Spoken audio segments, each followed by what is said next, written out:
وَلَقَدْ يَسَّرْنَا الْقُرْآنَ لِلذِّكْرِ فَهَلْ مِن مُّدَّكِرٍ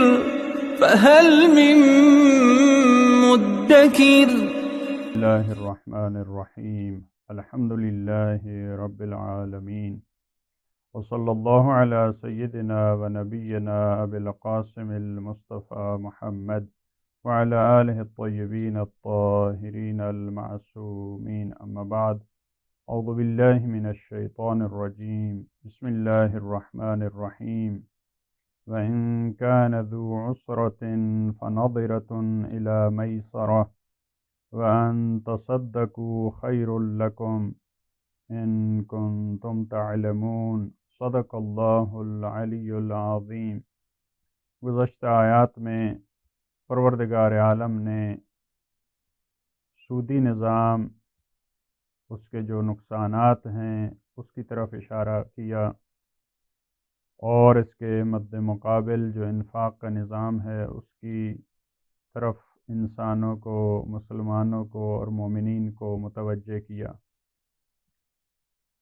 اور اس بات کی طرف توجہ دلائی کہ اگر الہی حکم آنے کے بعد، قرآنی حکم آنے کے بعد پھر بھی کوئی سود کا نظام جاری رکھتا ہے، اسی کی پیروی کرتا ہے، تو اس کا مطلب ہے وہ خدا سے اعلان جنگ کر رہا ہے، وہ رسول اللہ سے حالت جنگ میں ہے۔ لہذا جب یہ حکم آ جائے تو تمہیں توبہ کرنی چاہیے۔ اگر گزشتہ اور ماضی میں تم نے یہ غلطی کی ہے تو اس کی توبہ کرو۔ البتہ جو تمہارا اصلی سرمایہ ہے ان لوگوں کے پاس تم واپس لے سکتے ہو، لیکن یہ حکم نازل ہونے کے بعد، اس کی حرمت کے حکم کے آنے کے بعد تمہیں یہ حق حاصل نہیں ہے کہ پھر بھی تم اسی کام کو جاری رکھو۔ اب اس آیت میں، آیت نمبر 280 میں، پروردگار عالم نے ایک اور اخلاقی حکم اور فقہی حکم اس کی طرف اشارہ فرمایا، جو کہ بہت ہی معاشرتی حوالے سے، معاشرتی تعلقات کے لیے بہت ہی اہم حکم ہے۔ فرمایا وَإِن كَانَ ذُو عُسْرَةٍ فَنَظِرَةٌ إِلَى مَيْسَرَةٍ۔ البتہ یہ فقط سود کے لیے نہیں، بلکہ جتنے مراحل ہیں جس میں ایک انسان کسی سے کچھ لیتا ہے، چاہے وہ قرض کے طور پہ، چاہے کسی اور حوالے سے انسان نے کوئی چیز لی ہے کسی سے، قرآن کریم نے اس کو یہ تاکید کی ہے کہ واپس دینے والے کے حالات کو مد نظر رکھو۔ تم نے اگر 1 مہینے کے لیے اس کو قرض دیا ہے، یا جو سود کا مال جاہلیت میں تم نے دیا تھا، ابھی اصلی مال تم نے واپس لینا ہے اور اس کے حالات اچھے نہیں ہیں، سود تو تم نہیں لے سکتے، لیکن جو آپ کا اصلی سرمایہ ہے وہ لینے میں بھی اس کا خیال رکھا جائے، اس کو مہلت دی جائے اگر اس کے حالات اچھے نہیں ہیں۔ قرآن کریم نے غریبوں کا، فقیروں کا، مستضعفین کا، نادار لوگوں کا خصوصی خیال رکھا ہے۔ وَإِن كَانَ ذُو عُسْرَةٍ، اور اگر اس کے حالات اچھے نہیں ہیں، مقروض کے، جس نے آپ سے قرضہ لیا ہے یا کسی حوالے سے بھی پیسے آپ سے لیے ہیں، فَنَظِرَةٌ إِلَى مَيْسَرَةٍ، یا نَظِرَةٌ یا مہلت کے معنی میں، کہ اس کو مہلت دی جائے، إِلَى مَيْسَرَةٍ، اس کے اچھے حالات ہونے تک اس کو آپ تھوڑی مہلت دیں تاکہ اس کے حالات اچھے ہو جائیں۔ البتہ ایسا نہیں ہے کہ قرآن نے اس کو مہلت دینے کا کہا ہے تو جس نے واپس کرنے ہیں، جو مقروض ہے، وہ اب کہے کہ اب مجھے مہلت دینے کا قرآن نے کہا تو اب میں واپس لوں، اس کو بھی اسی طرح سے کرنا چاہیے جتنا جلدی ہو سکے۔ قرآن نے اس کے اپنے مسائل بیان کیے ہیں کہ اصلاً لینا بری چیز ہے، لہذا روایات میں بھی دینے والے ہاتھ کو بہتر قرار دیا ہے لینے والے سے۔ سوال کرنے کی مذمت ہے، کسی سے نہ لینا یہ اچھی چیز ہے، ہاتھ نہیں پھیلانا چاہیے۔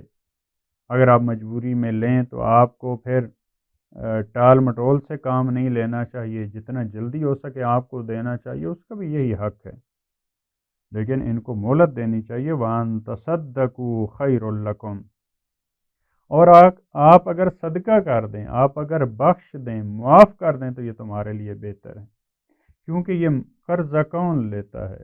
جس نے جاہلیت میں سود لیا تھا، ابھی تمہارا اصلی سرمایہ اس نے واپس کرنا ہے۔ یہ کس قسم کے افراد ہیں؟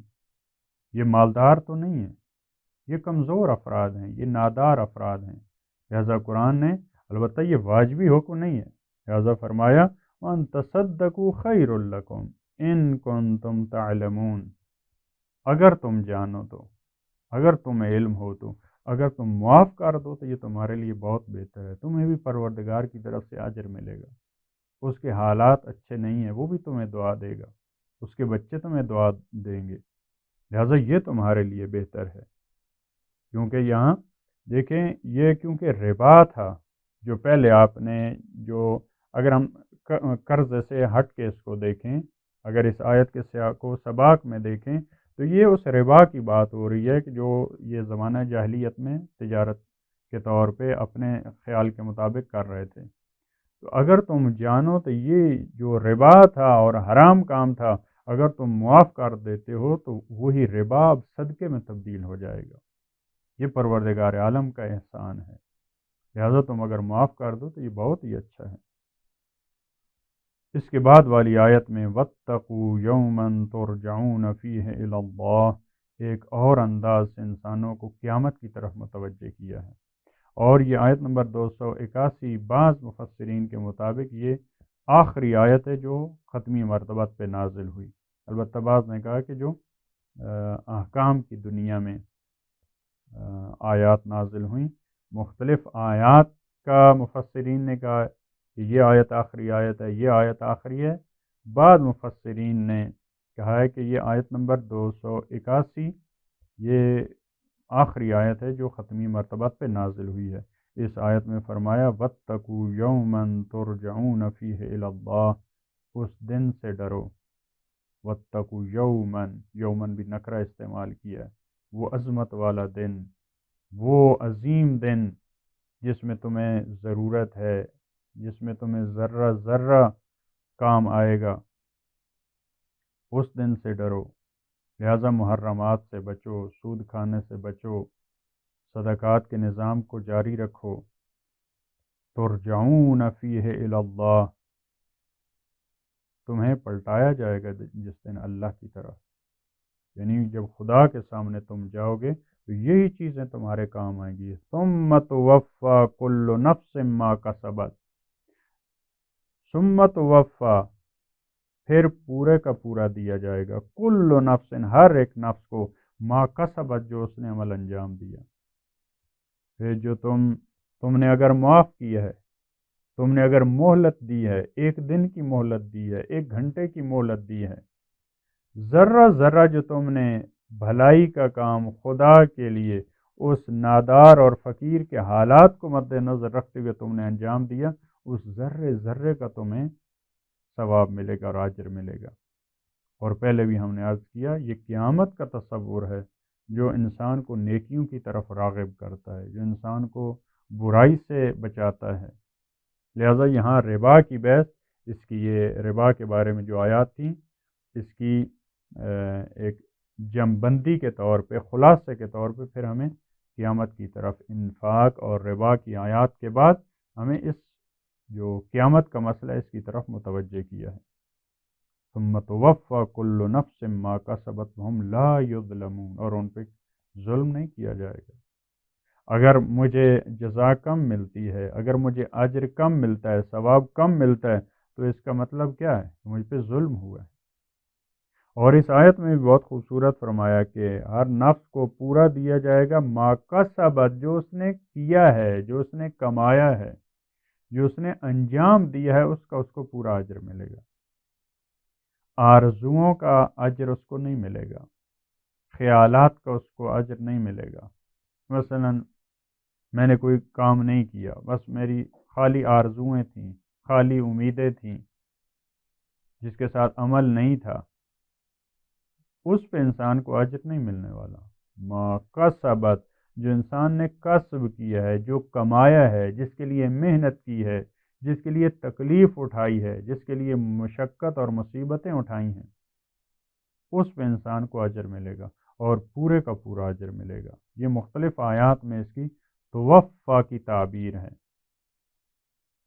جس کا ہم نے پہلے بھی عرض کیا کہ پورے کا پورا اجر، جس میں ذرہ برابر بھی نہ رہ جائے، اس میں کوئی کمی نہ رہ جائے کسی قسم کی، وہاں کے لیے یہ لفظ استعمال ہوتا ہے۔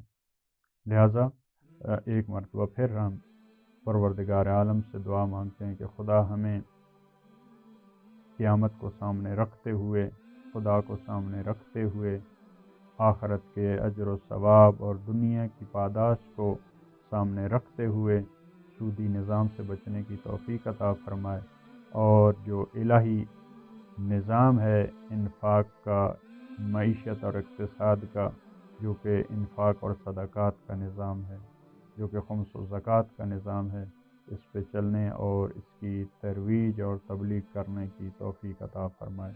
اللہم صل علی محمد و آل محمد۔